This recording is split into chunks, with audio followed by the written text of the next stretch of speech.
everyone, and welcome back to another video. So, today we're going to be talking about none other than Onyx Storm, the third book in Rebecca Yaros's Empyrean series.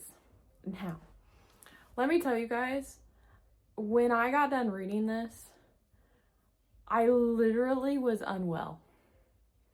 The cliffhanger that she leaves you on is insane. Absolutely insane. There's so many theories going on right now on like everything, especially like the ending and what's going to happen or like what you're going to see in the fourth book. But I mean, guys, like this was a masterpiece. I have to say that obviously the first book is my favorite. And I think it's just because the first book introduced you to the world, introduced you to the characters, introduced you to the romance between Xaden and Violet. But this was definitely better than the second one. And I say that just because of the expansion of the world and multiple different things. Like Xaden, I just absolutely loved him in this one. And I absolutely loved Riddick. Riddick was next level in this book. Granted, I loved all the characters. But Riddick was a favorite. Obviously, I enjoy Violet and reading from Violet's perspective, obviously, but Xaden, oh my gosh, like top tier. So obviously I've kind of kept it kind of like broad, but there's spoilers because I've like, even keeping it broad, there's spoilers because this is the third book in the series. Now, this is a spoiler-filled review. So if you don't want to be spoiled, don't continue. If you have not read this yet, do not continue because I want you to be surprised. Absolutely fantastic book. Rebecca Yarros does a really good job of making you feel like the romance is still not finished. You know what I mean? So the first one was, in the first book, it was kind of like forbidden. And like Violet falling for the bad guy. The second book was more of, they were kind of having their struggles as a relationship. Like Violet wanted Xaden to be truthful. Xaden was struggling with sharing everything for Violet because he wanted to, but he also wanted to keep her safe. Well, this one, it's more of, okay, Xaden's a Venin. He is struggling with control. We can't do anything. Like, we still love each other and all this other kind of stuff, but then there's that, not really tension, but more of like forbiddenness still, I would say, because it's not that Xaden's forbidden to touch her, but he's forbidden himself because he doesn't know what he will do if he loses control. So they decide early on in the book that they're only going to kiss. But then like the kissing is very passionate. So Rebecca Yarros does a very, very, very good job of keeping us entertained, not only on the romance side, but also on the world and plot side, which is very good. And I think that's what gives romantasy a good name, is if you have a great romance, but also a great plot. Because there's been a lot of romantasies that I've read that are just romance centered. Not that that's bad, but the romance, it's romance centered, but they get together real early, and then but then the plot isn't very good. So it's like, but if you've got a book that's, yes, romance centered, but has a phenomenal plot, and it's like 50-50, top tier. So I'm going to try not to spoil this one as much, just because I think it is worth the read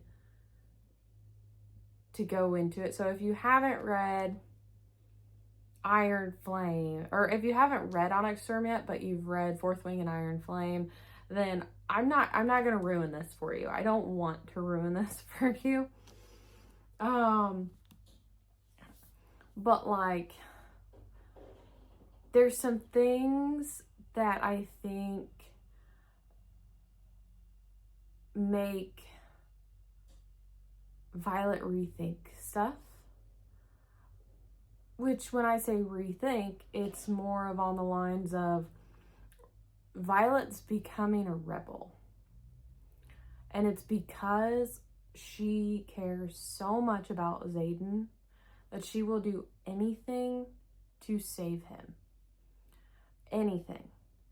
And she also cares about her friends and her family, Brennan and Mira.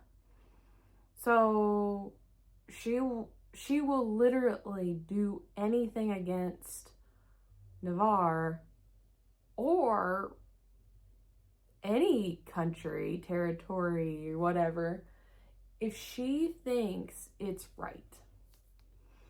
And I like that, because that's showing her more morally gray side than just Navarre loyalty.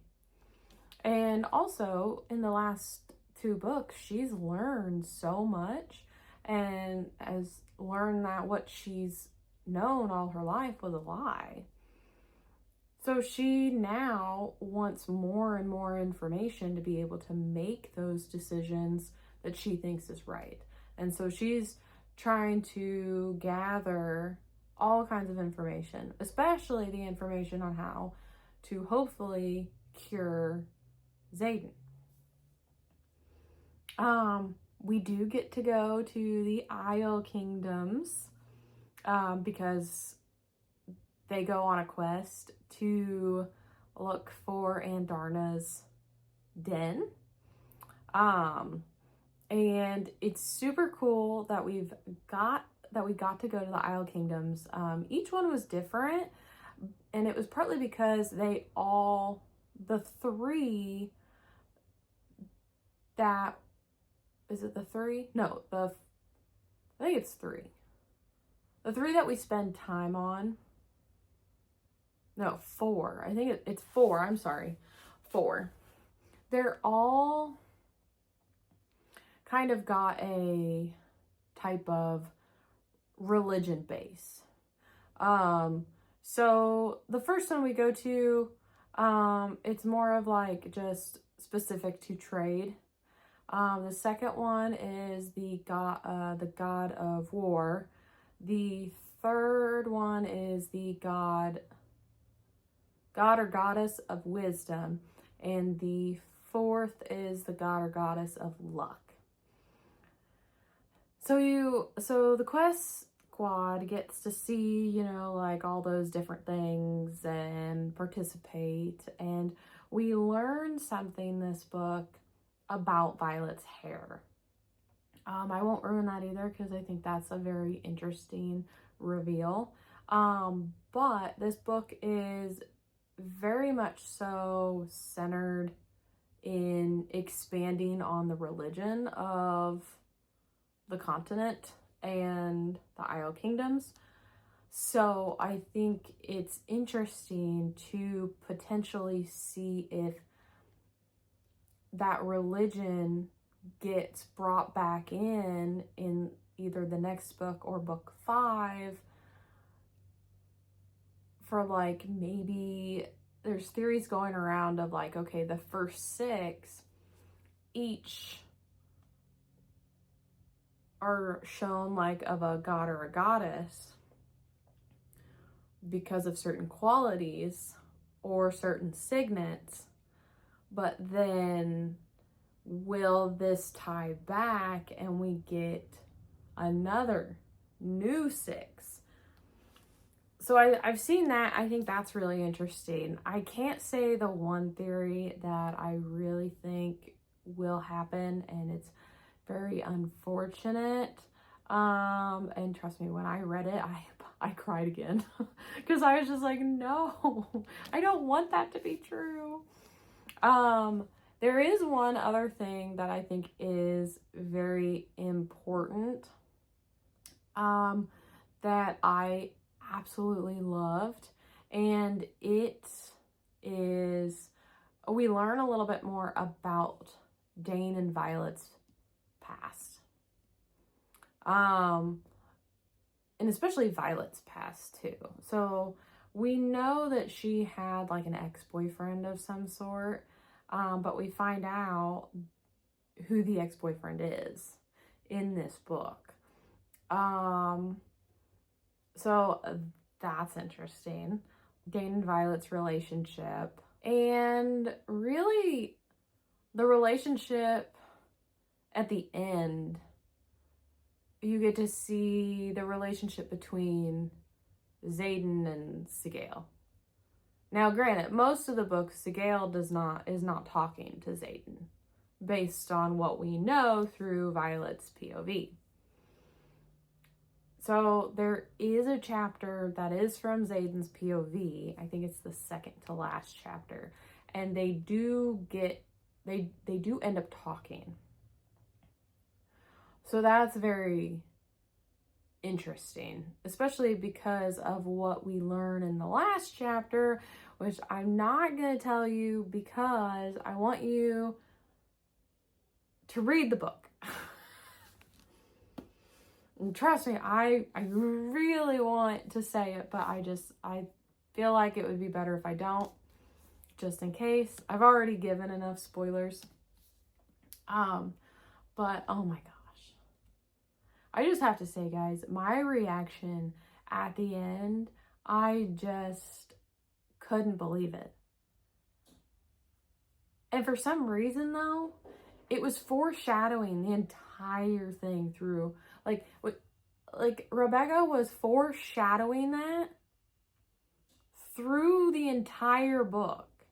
So how I didn't see that coming, I don't know. I think it was just like I didn't want to see it. So, and obviously Rebecca puts a ton of Easter eggs in her books to push you to potentially see what's coming in book 4, book 5. So, yeah. Problem is, we have to wait.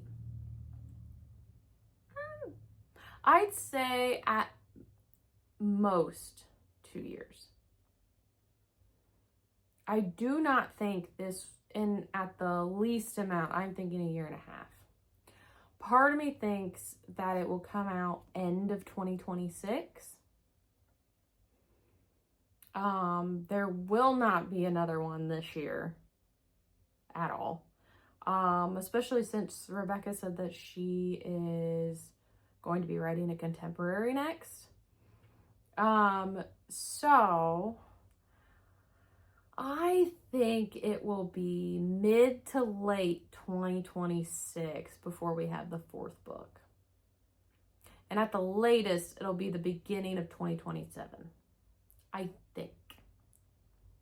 And that's with her not working 12 to 15 hour days. 8 hours. That's what she's wanting to do. She's wanting to work for 8 hours. Which I can respect that.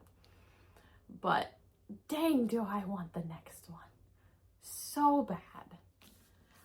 If you have finished this and you want to chat with me about it in the comments, please do. Let me hear your theories on what you think is gonna happen in the next book. I would absolutely love to know. Maybe one of the theories that you have is one that I've seen already. Oh, and we also learn what Violet's second signet is in this. So that's a big one. And I think that will have a big factor in book 4. And I'll be interesting to see how it progresses, because I did watch an interview with Rebecca Yarros, and she said that Violet's second signet, she's only discovered 10%. So, very intrigued on that. But don't forget, like, subscribe, and be good people. When you feel it's hopeless, when you think that you lost, oh, I will take your hand and we'll rise up from the dust. Oh, here we go, go, go, let us heal and grow. You won't be alone, we're unstoppable. Don't be afraid to show